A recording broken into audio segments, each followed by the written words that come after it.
12వ ఆవిర్భావ దినోత్సవం గ్రాండ్గా జరుగుతున్నటువంటి మన జనసేన పార్టీ ఈ సభకి విచ్చేసినటువంటి కార్యకర్తలకి, జన సైనికులకి, వీర మహిళలకి అందరికీ, అలాగే ఇక్కడ ఉన్న లీడర్స్ అందరికీ, నాయకులందరికీ, మహిళా నాయకురాళ్ళందరికీ కూడా 12వ జనసేన ఆవిర్భావ దినోత్సవ శుభాకాంక్షలు తెలియజేస్తున్నాను. సో కొన్ని సందర్భాల్లో మాట్లాడటం మాటలు కరువు అవుతాయి, ఏం మాట్లాడాలో అర్థం కాదు. ఎందుకంటే ఒక సంవత్సరం దాదాపు 9 నెలలు 10 నెలల క్రితం మనం అధికారంలో లేవు. అప్పుడు మనకి ఎలాంటి విషయాన్నైనా, ఏ విషయాన్నైనా తీవ్రంగా మాట్లాడగలిగేటువంటి శక్తి ఉంది. కానీ ఇప్పుడు అధికారం వచ్చిన తర్వాత మనం ఒళ్ళు దగ్గర పెట్టుకొని చాలా కేర్ఫుల్గా ఉండాలి. అలా ఒళ్ళు దగ్గర పెట్టుకోకుండా నోటికి వచ్చినట్లు మాట్లాడితే ఏం జరుగుతుందో మనందరం కళ్ళారా చూస్తున్నాం. ఇవాళ అహంకారం తలకెక్కి నోటికొచ్చినట్లు మాట్లాడి చిన్న పెద్ద తేడా లేకుండా బిహేవ్ చేసినటువంటి, మాట్లాడినటువంటి కొంతమంది ప్రతిపక్ష అని చెప్పలేములేండి, ప్రతిపక్షం లేదు కదా, నాయకులకి ఏం జరిగిందో తెలుసుకున్నాం. కాబట్టి ప్రతి మాట ఆచితూచి మాట్లాడాలి. సో అందుకని కొంచెం అది కూడా కాకుండా మేమందరం కూడా మాకు కొన్ని లిమిటేషన్స్ ఉన్నాయి. మన ప్రెసిడెంట్ గారు ఏమాత్రం ఒక మాట తేడాగా మాట్లాడినా ఒక ఏ విధంగానూ స్పేర్ చేయనటువంటి వ్యక్తి, ఒక డిసిప్లైన్డ్ లీడర్ ఆయన. సో ఆయన ఆధ్వర్యంలో చాలా జాగ్రత్తగా పనిచేస్తాం, జాగ్రత్తగా మాట్లాడతాం. Thank you very much. అసలు ఒక 12 సంవత్సరాల కాలం అంటే మన హిందూ సాంప్రదాయంలో 12 సంవత్సరాలకి ఒక ప్రత్యేకత ఉంది. మన కృష్ణ, గోదావరి లాంటి నదులకి పుష్కరాలు జరుగుతుంటాయి, చాలా పవిత్రమైన రోజులు అవి. అలాగా మిగతా అన్ని ఆవిర్భావ సభలు ఒక ఎత్తు అయితే ఈ 12వ ఆవిర్భావ సభ ఒక నదికి వచ్చిన పుష్కరాలు ఎంత పవిత్రమైనయో అంత గొప్ప రోజు ఈరోజు. సో ఈ అవకాశం మనకి ఇచ్చినటువంటి పవన్ కళ్యాణ్ గారికి మనం అందరం సదా కృతజ్ఞులై ఉండాలి. ఇప్పుడు పవన్ కళ్యాణ్ గారు ఆయన సాధించినటువంటి సక్సెస్, ఆయన సాధించినటువంటి విజయం మనం ప్రత్యేకంగా చెప్పుకోకర్లా. 100కి 100% స్ట్రైక్ రేట్ తోటి ఆయన విజయాన్ని, అద్భుతమైన విజయాన్ని సాధించడంతో పాటు అటు రాష్ట్రంలోనూ దేశంలోనూ ప్రభుత్వాలు నిలబెట్టడానికి ఒక వెన్నెముగ్గా నిలిచారు. సో ఆయన గురించి ప్రత్యేకంగా ఏమీ మాట్లాడక్కర్లేదు, ఎందుకంటే చాలామంది చాలాసార్లు మాట్లాడుతున్నారు. మనం తెల్లారులేస్తే టీవీల్లో అన్ని చోట్ల చూస్తున్నాం. ఆయన తీసుకున్నటువంటి Panchayati Raj, water works, forest department ఎంత ఎఫిషియెంట్గా పనిచేస్తున్నారో, అలాగే మన మినిస్టర్లు తీసుకున్నటువంటి ముఖ్యమైన శాఖలన్నీ కూడా ఎంత ఎఫిషియెంట్గా పనిచేస్తారో మనందరం చూస్తున్నాం. సో స్పెసిఫిక్గా కళ్యాణ్ బాబు గారు ఎంత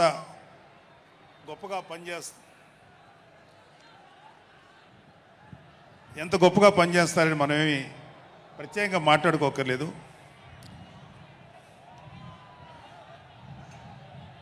సో అయితే ఎన్ని మాట్లాడినా ఒక విషయం అయితే మనం మాట్లాడుకోవాలి. ఒక సినిమా స్క్రిప్ట్ కానీ, ఒక ఉపన్యాసం కానీ, దానికి కొన్ని లక్షణాలు ఉంటాయి. అంటే ప్రతి స్పీచ్లోనూ ఒక హీరో, అంటే ఒక సినిమాకి చెప్పిన ఒక హీరో, ఒక విలను, ఒక హీరోయిన్, ఒక హాస్యగాడు, ఇలా ఉంటారు. సో మనం వైసీపీ హాస్యగాళ్ళ గురించి చెప్పుకోకుండా ఈ స్పీచ్ని ఎండ్ చేయలేం. ఎందుకంటే జగన్ లాంటి హాస్యనటుడు కనే కళల గురించి మీకు చెప్పాలి.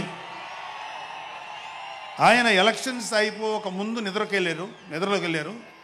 ఇప్పటికి నిద్ర లేవాలి. అప్పుడప్పుడు నిద్రలో లేచి కలవరిస్తుంటారు. మొన్న కూడా ఒక మాట చూశారు. కళ్ళు మూసి తెరిచేలోగా 9 నెలలు అయిపోయినాయి, ఇంకెంత, ఇంకాసారి కళ్ళు మూసి తెరిచేలోపుగా 5 ఏళ్ళు అయిపోతాయి, ఆ తర్వాత అధికారం మాదే అని ఆయన మాట్లాడుతుంటే అంతకన్నా ఏ హాస్యగాడు కూడా అంత అద్భుతంగా చేయలేడు. అంత అద్భుతంగా హాస్యం చూపిస్తున్నారు ఆయన. కానీ ఆయనకి నా సలహా ఏంటంటే, సార్ మీరు నిద్రలోనే ఉండండి, అప్పుడప్పుడు కలవరించండి, తప్పులేదు. ఇంకొక 20-30 ఏళ్ల తర్వాత మీరు కల్లో నుంచి బయటికి రండి, అప్పుడు దాకా మిమ్మల్ని ఎవ్వరూ డిస్టర్బ్ చేయరు. ఇది నాకు మనస్ఫూర్తిగా నేను మీకు ఇచ్చే సలహా. మీరు 20 ఏళ్ల తర్వాత మేలుకోండి, ఆ తర్వాత మీ ఇష్టం. మేమైతే 20 ఏళ్ల దాకా మిమ్మల్ని హ్యాపీగా పడుకోమనే సలహా ఇస్తున్నాం. సో ఆంధ్రప్రదేశ్లో పవన్ కళ్యాణ్ గారి యొక్క చొరవతోటి ఏర్పాడైనటువంటి ఈ కూటమి ప్రభుత్వం ఎన్ని చోట్ల ఎంత పెద్ద సక్సెస్ అయిందో, ఎంత 164 సీట్లు సాధించే దిశగా ఆయన ఎంత కష్టపడ్డారో మనందరికీ తెలుసు. అయితే మా అదృష్టం ఏంటంటే ఇక్కడ పిఠాపురంలో జరుగుతుంది కాబట్టి పిఠాపురంలో ఎలక్షన్స్ ఎలా జరిగినాయో ఒక 2 మాటలు చెప్పకపోతే, నేను పిఠాపురంలో పనిచేసి పిఠాపురం అభిమానుల యొక్క అభిమానాన్ని చూరుకున్న పవన్ కళ్యాణ్ గారికి, అలాగే పిఠాపురం యొక్క జనసైనికులకి, పౌరులకి నేను కృతజ్ఞత చూపించినట్టు అవుతుంది. సో వాళ్ళ కోసం ఈ 2 మాటలు మాట్లాడుతున్నాం. సో పవన్ కళ్యాణ్ గారు పిఠాపురంలో మమ్మల్ని పనిచేయమన్నారు. అంటే నన్ను, మా ఫ్రెండ్ అజయ్ గారిని, అలాగే మర్రెడ్డి గారిని, రత్నం గారిని, శంకర్ గౌడు, మహేంద్ర, పంచకర్ల సందీపు, ఇలా మాకందరికీ పిఠాపురంలో పనిచేసే అవకాశం ఇచ్చారు.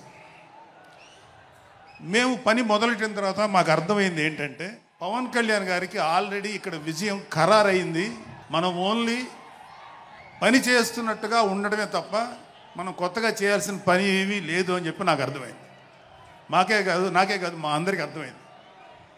సో మేము దీన్ని ఎంత గొప్ప అదృష్టంగా తీసుకుంటున్నామంటే, పవన్ కళ్యాణ్ గారు మీరు పని చేసేటువంటి మేము ఇక్కడ ఏదో పని చేసాం అనే తృప్తి మాకు ఇవ్వటం కోసం ఆయన మమ్మల్ని అపాయింట్ చేశారు తప్ప ఆయన గెలుస్తారన్నది, ఆయన అఖండ విజయం సాధిస్తారని ఆయనకు ముందే తెలుసు. కానీ ఆ సాటిస్ఫాక్షన్ మాకు ఇవ్వడం కోసం మాకు ఈ అవకాశం ఇచ్చారు. అయితే అది మా అదృష్టంగానే ఫీల్ అవుతున్నాం. చంద్రుడికో నూలు పోగులాగా ఆయన పడిన కష్టానికి ఒక చిన్న పని చేసామనే తృప్తి అయితే మాత్రం మాకు నిజంగానే ఉంది.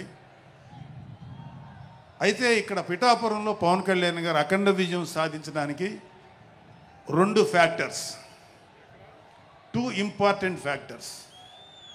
ఒకటి మన ప్రెసిడెంట్ జనసేనాని పవన్ కళ్యాణ్ గారు అయితే, రెండో ఫ్యాక్టర్, నాటి వ్యక్తి ఫ్యాక్టర్ పిఠాపురం జనసైనికులు, పిఠాపురం పౌరులు, పిఠాపురం ఓటర్స్. వీళ్ళిద్దరూ లేకపోతే మేము ఏమి చేసినా ఏం ఉపయోగం లేదు.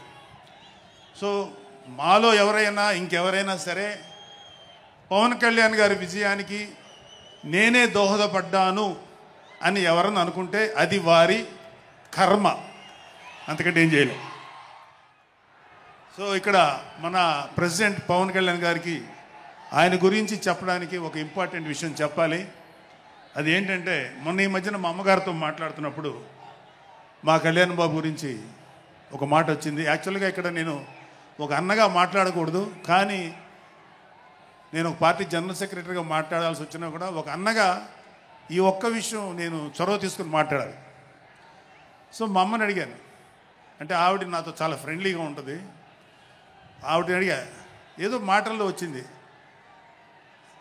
అమ్మ మమ్మల్ని అంటే ఏ తల్లి అయినా ఒక ఆడతల్లి ఒక ఒక స్త్రీమూర్తి బిడ్డను కనేటప్పుడు చాలా నొప్పులు పడుతుంది. అది ఒక పునర్జన్మ అంటారు. అలాంటిది నేను మా అమ్మని అడిగా, నేను పుట్టినప్పుడు ఏమన్నా పెయిన్స్ అనుభవించావమ్మా అని.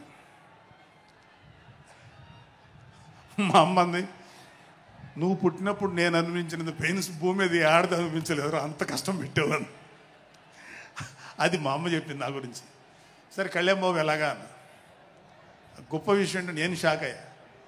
వాడు పుట్టినప్పుడు నాకు పెయిన్ అనేది కొంచెం కూడా తెలియలేదురా, అలాగా నాకు పెయిన్ లేకుండా పెయిన్ ఇవ్వకుండా పుట్టాడు అని. ఈ విషయం నేను కొంచెం షాక్ అయ్యా. అదేంటమ్మా కనీసం పెయిన్స్ ఉంటాయి కదా, ఏమోరా నాకు ఏమాత్రం పెయిన్ తెలియకుండా పుట్టాడని. సో నేను ఏమంటానంటే, పుట్టేటప్పుడు కన్న తల్లికి కూడా ఏమాత్రం నొప్పి బాధ ఇవ్వకుండా పుట్టిన పవన్ కళ్యాణ్ లాంటోడు, అలాంటి నాయకుడు ఈ కూటమి భాగస్వామ్యంలో ఉప ముఖ్యమంత్రిగా ఉన్న నాయకుడు ప్రజలకి ఎందుకు బాధలు రానిస్తాడు? వాళ్ళకి ఏ బాధలు కష్టాలు రాకుండా గుండెల్లో పెట్టుకొని చూసుకుంటాడు. అది మనం కళ్ళారా ఈరోజు చూస్తున్నాం. ఇప్పుడు మనం చూస్తున్నది ఆవగింజలో అరవంతు మాత్రమే. కూటమి భాగస్వామ్యంలో పవన్ కళ్యాణ్ గారి భాగస్వామ్యంలో జరుగుతున్న కూటమి ప్రభుత్వం పరిపాలన ఆవగింజల అరశాతమే. ఇంకా చాలా ఉంది. ఇప్పుడు చూస్తుంది just tip of the iceberg. అద్భుతమైన పరిపాలన మనకు రాబోతుంది. రాబోయే 20 ఏళ్లలో ఆంధ్రప్రదేశ్ ఒక స్వర్ణయుగం చూడబోతుంది. ఎందుకంటే ఎప్పుడో స్వాతంత్రం రోజుల్లో కొంతమంది మహానుభావులు పుట్టారు. అలాంటి వ్యక్తి ఈరోజు పుట్టడం, ఈరోజు మన ముందు ఉండటం మన అదృష్టం. అలాంటి వ్యక్తి దగ్గర పని చేయడానికి ఇగో ఈ స్టేజ్ మీద ఉన్న ప్రతి ఒక్కళ్ళం గర్వంగా ఫీల్ అవుతున్నాం. మాకు పదవులు వచ్చినా రాకపోయినా ఆయనకు సేవ చేస్తాం. నేనేమంటానంటే, మీరందరూ తెలుసుకోవాల్సింది, మీరు పవన్ కళ్యాణ్ అంత గొప్పవాడు కండి, తప్పులేదు. రాకపోతే అంతగా అవ్వలేకపోతే ఒక గొప్పవాడికి అనుచరుడిగా మారండి, ఏదైనా మంచిదే. నేను ఆ పని చేశాను. రెండో పని, పవన్ కళ్యాణ్ గారు అంత గొప్పగా నేను అయ్యే దమ్ము లేదు, కానీ ఆయనకి అనుచరుడిగా మాత్రం నాకు అవకాశం ఇచ్చారు. అది నేను చాలా సంతోషపడతాను. ఎందుకంటే ఇవాళ కళ్యాణ్ బాబు లాంటి వ్యక్తి, ఇక్కడ ఉన్నటువంటి మా నాయకులు ఎవరైనా సరే, మేము చూస్తున్నది కేవలం ఒక జనరేషన్ కాదు, రాబోయే 3-4 జనరేషన్స్. అంటే మీరు, మీ పిల్లలు, మీ గ్రాండ్ చిల్డ్రన్ ఎంత మంచి ప్రపంచాన్ని చూడాలి, ఎంత మంచి జీవితాన్ని చూడాలి, ఎంత చక్కటి అవకాశాలు రావాలి అనేటువంటి ఆలోచనతోటే ముందుకెళ్తున్నాం. ఖచ్చితంగా రాబోయే 20 ఏళ్లలో ఇది జరిగి తీరుతుంది. పవన్ కళ్యాణ్ గారు ఒక జనరేషన్ కోసం కాదు, రాబోయే 2-3 జనరేషన్ల కోసం కూడా ఆలోచించగలిగేటువంటి గొప్ప నాయకుడు. ఇంకొక చిన్న విషయం ఏంటంటే, నాకు ఎమ్మెల్సీగా అవకాశం ఇచ్చినటువంటి మన ప్రెసిడెంట్ పవన్ కళ్యాణ్ గారికి నా హృదయపూర్వక కృతజ్ఞతలు. అలాగే నేను ఎమ్మెల్సీ కావటానికి నన్ను ప్రోత్సహించినటువంటి వ్యక్తులు, లేదా నేను ఎమ్మెల్సీగా ఉండాలని కోరుకున్న మీలాంటి ఎంతో అభిమానించే కార్యకర్తలు, అలాగే మా నాయకులు, ఆ రోజు నాకు సపోర్ట్గా వచ్చినటువంటి మా నాయకులందరూ, మనోహర్ గారు, రామకృష్ణ గారు, విష్ణుకుమార్ రాజు గారు, లోకేష్ గారు, వీళ్ళందరికీ కూడా నా హృదయపూర్వక కృతజ్ఞతలు. అంటే దేవుడు అనేవాడు మనం అడిగితే వరాలు ఇస్తాడు, ఖచ్చితంగా వరాలు ఇస్తాడు. కానీ అడగకుండానే వరాలు ఇచ్చేవాడు పవన్ కళ్యాణ్. అతను ఏమని పిలవాలో మీరే డిసైడ్ చేసుకోండి. చివరిగా ముఖ్యమైన విషయం ఏంటంటే, జనసేనకి ప్రాణవాయువు లాంటి వాళ్ళు కార్యకర్తలు, వీర మహిళలు, జన సైనికులు, అభిమానులు. నేను ఒక జన సైనికుడిని అని చెప్పుకోవటంలో ఉండే ప్రైడ్ నాకు ఇంకా ఏ విషయంలో రాదు. చాలా గర్వపడుతుంటాను. సో అలాంటి జన సైనికులకి, మీ అందరికీ మేమందరం అండగా ఉంటాం. ఏదైనా చిన్న చిన్న ఇబ్బందులు తలెత్తినా అవన్నీ సరిచేస్తాం. ఇంకొక విషయం ఏంటంటే, జనసేన పార్టీ ఒక్కటే మీరు ఒక కార్యకర్త స్థాయి నుంచి అత్యంత ఉన్నతమైన స్థాయికి చేరుకోగలిగేటువంటి డెమోక్రటిక్ వాల్యూస్ ఉన్నటువంటి పార్టీ జనసేన. కాబట్టి జనసేనలో ఉండండి, జనసేనని ప్రోత్సహించండి. మీకే కాదు, మీ బిడ్డలకు కాదు, మీ మనవాళ్ళకి కాదు, రాబోయే తరాలందరికీ జనసేన అండగా ఉంటుంది. మీ అందరికీ మేము ఫుల్ సపోర్ట్ చేస్తాం. మిమ్మల్ని అందరినీ గుండెల్లో పెట్టుకొని చూసుకుంటాం.